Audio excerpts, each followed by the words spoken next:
গোপালগঞ্জে কুরিয়ার সার্ভিসে ৭১,০০০ পিস নকল সিগারেট জব্দ, বাজার মূল্য প্রায় ৫ লক্ষ টাকা।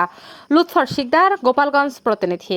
গোপালগঞ্জে কুরিয়ার সার্ভিসের মাধ্যমে আসা বিপুল পরিমাণ নকল সিগারেট পুলিশের অভিযানে জব্দ করা হয়েছে। উদ্ধার করা হয়েছে প্রায় ৭১,০০০ পিস দেশি বিদেশি বিভিন্ন ব্র্যান্ডের নকল সিগারেট, যার আনুমানিক বাজার মূল্য প্রায় ৫ লক্ষ টাকা। শনিবার ১১ জুলাই দুপুরে গোপালগঞ্জ শহরের বিসিক শিল্পনগরীর ব্রিজ এলাকায় অবস্থিত এসএ পরিবহন কুরিয়ার সার্ভিসের একটি শাখা কার্যালয়ে গোপন সংবাদের ভিত্তিতে এ অভিযান পরিচালনা করে গোপালগঞ্জ সদর থানা পুলিশ। গোপালগঞ্জ সদর থানার উপপরিদর্শক এসআই আলমগীর হোসেনের নেতৃত্বে পরিচালিত অভিযানে ৬টি কার্টনে রাখা বিপুল পরিমাণ নকল সিগারেট জব্দ করা হয়।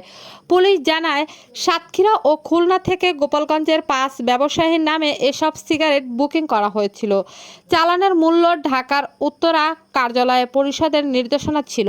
তবে সিগারেট নিতে এসে পুলিশের উপস্থিতি টের পেয়ে সংশ্লিষ্ট ব্যবসায়ীদের প্রতিনিধিরা ঘটনাস্থল থেকে পালিয়ে যান। এসআই আলমগীর হোসেন জানান, ঘটনার সঙ্গে জড়িত ব্যক্তিদের শনাক্তের কাজ চলছে। নকল সিগারেট সরবরাহকারী সিন্ডিকেটের সদস্যদের আইনের আওতায় আনতে অভিযান অব্যাহত রয়েছে।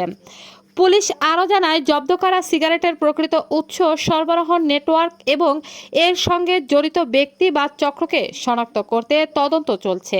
এ ঘটনায় প্রয়োজনীয় আইনগত ব্যবস্থা গ্রহণের প্রক্রিয়াও